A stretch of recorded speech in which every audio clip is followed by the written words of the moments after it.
ಶ್ರೀ ಭಗವದ್ಗೀತಾ ಅಭಿಯಾನ ವತಿಯಿಂದ ನವೆಂಬರ್ 30ರಂದು ಸಾಯಂಕಾಲ 5 ಗಂಟೆಗೆ ಭಗವದ್ಗೀತಾ ಮಹಾಸಮರ್ಪಣಾ ಕಾರ್ಯಕ್ರಮವನ್ನು ಹಮ್ಮಿಕೊಳ್ಳಲಾಗಿದೆ ಎಂದು ಶ್ರೀ ಭಗವದ್ಗೀತಾ ಅಭಿಯಾನ ಸಂಚಾಲಕ ಡಾಕ್ಟರ್ ಆನಂದ್ ಫಡ್ನಿಸ್ ನಗರದ ಪತ್ರಿಕಾ ಭವನದಲ್ಲಿ ಕರೆದ ಪತ್ರಿಕಾಗೋಷ್ಠಿಯಲ್ಲಿ ಮಾತನಾಡಿದ ಅವರು, ಕಾರ್ಯಕ್ರಮವು ನಗರದ ಎಲ್ವಿಡಿ ಕಾಲೇಜು ಎದುರಿಗೆ ಇರುವ ಶ್ರೀ ಯಾದವ ಸಂಘ ಮೈದಾನದಲ್ಲಿ ನಡೆಯಲಿರುವ ಕಾರ್ಯಕ್ರಮದ ದಿವ್ಯ ಸಾನ್ನಿಧ್ಯವನ್ನು ಹೊಸಪೇಟೆಯ ಚಿಂತಾಮಣಿ ಮಠದ ಶ್ರೀ ಶಿವಾನಂದ ಭಾರತಿ ಶ್ರೀಪಾದಂಗಳವರು ವಹಿಸಲಿದ್ದಾರೆ.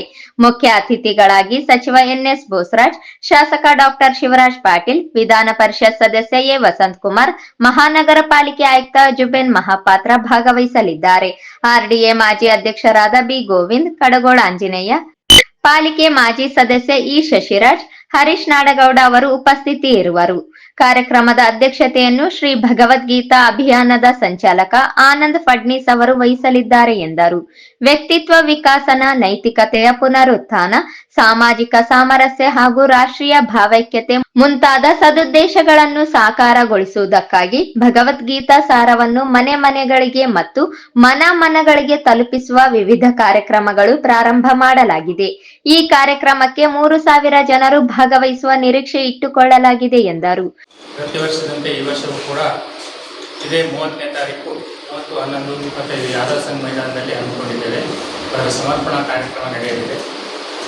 ಇಷ್ಟು ದಿವಸಗಳವರೆಗೆ ನಾವೆಲ್ಲ ಭಗವದ್ಗೀತೆಯನ್ನು ಮನೆಗಳಲ್ಲಿ, ಶಾಲೆಗಳಲ್ಲಿ, ಮಂದಿರಗಳಲ್ಲಿ ಎಲ್ಲ ಕಡೆ ಜನರಿಗೆ ಮುಟ್ಟಿಸುವಂಥ ಕೆಲಸವನ್ನು ಮಾಡಿದ್ದೇವೆ.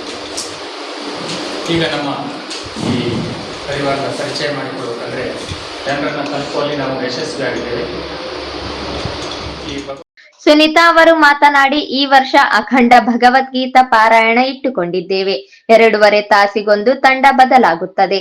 ಸಮಯಾನುಸಾರ ನೋಡಿಕೊಂಡು ಮಹಿಳೆಯರು ಪಾರಾಯಣದಲ್ಲಿ ಪಾಲ್ಗೊಳ್ಳಬಹುದು ಎಂದು ಮನವಿ ಮಾಡಿದರು. ಯಾವಾಗ ಅನುಕೂಲ ಆಗ್ತದೋ ಎಲ್ಲ ಹೆಣ್ಮಕ್ಳು ಆದಷ್ಟು ಬರಬೇಕು ಅಂತ ನಮ್ಮ ಇಚ್ಛೆ. ವಾಸವಿನಗರ ಈಗ ಇದರ ಹತ್ರ ಗಾರ್ಡನ್ ಹತ್ರ ಹೊಸ ಉದ್ಭವ ಆಂಜನೇಯ ದೇವಸ್ಥಾನ ನಿನ್ನೆ ಬನ್ನಿಕಾಳಿಕಮ್ಮ ಗುಡಿ ಹತ್ರ ಗಾರ್ಡನ್ನಲ್ಲಿ ನಿನ್ನೆ ಓಪನಿಂಗ್ ಆಗಿದೆ. ಅಲ್ಲಿ ಬೆಳಿಗ್ಗೆ 6 ಗಂಟೆಯಿಂದ ಸಂಜೆ 6:30ವರೆಗೂ ನಡೆಯುತ್ತೆ. ಒಂದೊಂದು ಬ್ಯಾಚು 2.5 ತಾಸು. ಅವ್ರು ಎಲ್ಲ ಹೆಣ್ಮಕ್ಳು ತಮ್ಮ ಅನುಕೂಲ ಮಾಡಿಕೊಂಡು ಯಾವುದಾದ್ರೂ ಒಂದು ಸೇರ್ಕೋಬಹುದು. ಈ ಸಂದರ್ಭದಲ್ಲಿ ಈಶ್ವರ್ ಹೆಗಡೆ, ವಿನೋದ್, ಹರೀಶ್ ಭಟ್, ರೇಖಾ, ಸಂಧ್ಯಾ, ಚಿತ್ತಾ ಸೇರಿದಂತೆ ಇತರರಿದ್ದರು.